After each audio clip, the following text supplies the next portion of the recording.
Hello and welcome, everyone. Today I have a short horror story to share with you. It's called The Forgotten Lighthouse. This story is about a girl who explores an old abandoned lighthouse, but what she finds inside is not what she expected. If you like mystery, a little bit of suspense, and practicing reading English at the same time, you're in the right place. This story is for intermediate English learners, and I will read at a medium speed, clear and easy to follow.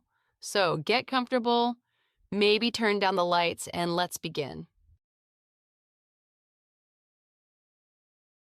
The small town of Lakeside, just outside Rochester, was known for two things: its beautiful views of Lake Ontario and the abandoned lighthouse that stood on a rocky point at the edge of town. For nearly 50 years, the lighthouse had remained empty, its paint peeling and windows broken. Most locals avoided it, claiming it was unsafe or simply uninteresting. But for Emma Wilson, a college student spending her summer break with her grandmother in Lakeside, the lighthouse was fascinating. She had always loved old buildings and the stories they held. "Grandma, why doesn't anyone ever visit the lighthouse?" Emma asked one morning as they sat on the porch drinking tea. Her grandmother's face grew serious. "There's a reason it was abandoned, dear. Some places are better left alone." This only made Emma more curious. The next day, she packed a small bag with water, snacks, her camera, and a flashlight. The walk to the lighthouse took about 30 minutes along a narrow, overgrown path. As she approached, Emma was struck by how much larger the lighthouse appeared up close. Its white and red paint had faded to pale pink and gray. The metal door at the base was locked, but one of the ground floor windows had been broken long ago. Emma carefully climbed through the window, making sure not to cut herself on the remaining glass. Inside, the air was cool and damp. Dust covered everything, and cobwebs hung from the ceiling. Old furniture remained: a table, some chairs, and shelves filled with forgotten items. She took photographs as she explored, documenting the peeling wallpaper and rusted metal fixtures. A narrow spiral staircase led upward. Emma tested the first step. It seemed solid enough. Slowly, she began to climb. The stairs led to a small room that must have been the lighthouse keeper's bedroom. A bed frame remained, along with a dresser and a desk. On the desk sat an old logbook, its pages yellow with age. Emma carefully opened it.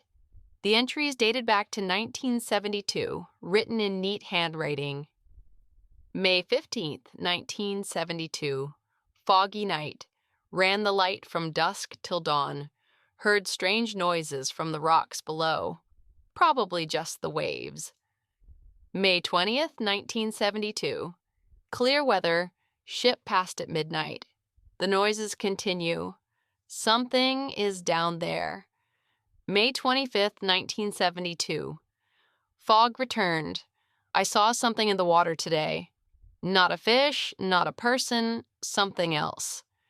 The entries continued, becoming more disturbing with each page. The lighthouse keeper described a creature that lived in the lake, something that would climb the rocks at night and scratch at the lighthouse door. June 10th, 1972. It was at the window last night, watching me. I've requested a transfer. They say I must stay until a replacement is found. The final entry was dated June 15th. It knows I'm leaving. It won't let me go. If anyone finds this, do not stay after dark. There were no more entries. According to the historical records Emma had found online, the lighthouse had been suddenly abandoned in June 1972. The keeper, Michael Davis, was never seen again. Emma checked her watch. It was already 4:30 p.m. The sun would set around 8:30. She had plenty of time to explore the rest of the lighthouse and return home before dark. The next level up contained the light itself, a massive apparatus of glass and metal. Though no longer functional, it was still impressive. Through the windows surrounding it, Emma could see for miles across Lake Ontario. The view was spectacular. As she stood admiring the lake, she noticed something moving in the water below. At first, she thought it was a boat, but it was too small and moved too erratically. A swimmer, perhaps? But the water was rough today, and the area around the lighthouse was rocky and dangerous. The shape disappeared beneath the surface. Emma waited, but it didn't reappear. Probably just a large fish, she told herself. She spent another hour exploring the lighthouse, taking photos and notes for the research paper she was writing on local history. By the time she finished, the sun was getting low in the sky, casting long shadows across the lake. Emma decided it was time to leave.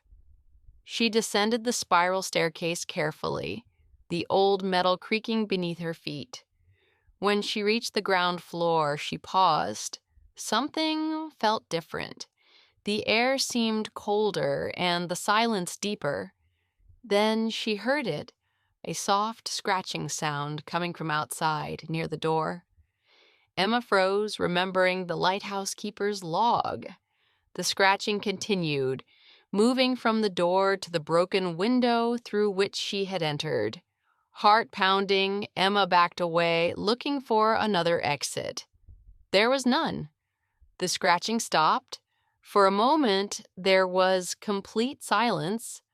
Then a wet, glistening hand appeared at the window, its fingers long and webbed, with sharp claws that dug into the wooden frame. Emma didn't wait to see more. She ran back up the spiral staircase, taking the steps two at a time. Behind her, she heard something heavy pulling itself through the window, followed by the sound of water dripping onto the floor. She reached the top level and slammed the door shut, looking frantically for something to block it. There was nothing except the light apparatus itself, which was bolted to the floor. The footsteps were coming up the stairs now, slow, dragging sounds accompanied by a wet slapping noise. Emma pulled out her phone. No signal. Of course there wouldn't be in this old metal structure. The footsteps stopped outside the door. Emma held her breath. Slowly, the door handle began to turn. In desperation, Emma turned on her flashlight and aimed it at the door, ready to blind whatever was about to enter. The door opened a crack, and through it, she could see a glistening eye, not human, staring back at her. Then from somewhere in the distance, a horn sounded. A boat on the lake, its lights visible through the windows. The eye at the door blinked, and the creature hesitated. The boat horn sounded again, closer this time. With a hiss, the creature retreated. Emma could hear it descending the stairs quickly, its movements more agile now, as if it were in a hurry. She waited, listening intently. Minutes passed. Finally, gathering her courage, Emma opened the door and peered down the staircase. It was empty. Wet footprints led down to the ground floor. Moving as quietly as possible, Emma descended the stairs. The ground floor was empty, but the footprints continued to the broken window and disappeared outside. Through the window, she could see a trail of water leading back to the lake.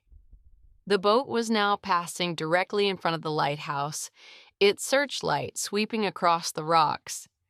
Emma waited until it had passed completely before climbing through the window and running as fast as she could along the path toward town. She never looked back, not even when she heard the splash of something large entering the water behind her. When Emma finally reached her grandmother's house, she was out of breath and shaking. Her grandmother took one look at her face and knew. "You went to the lighthouse, didn't you?" she asked quietly. Emma nodded, unable to speak. "Sit down," her grandmother said, pouring her a cup of hot tea. "There's something I need to tell you about Michael Davis and what really happened in 1972. "The creature in the lake," Emma whispered. Her grandmother shook her head slowly. "Not a creature, dear."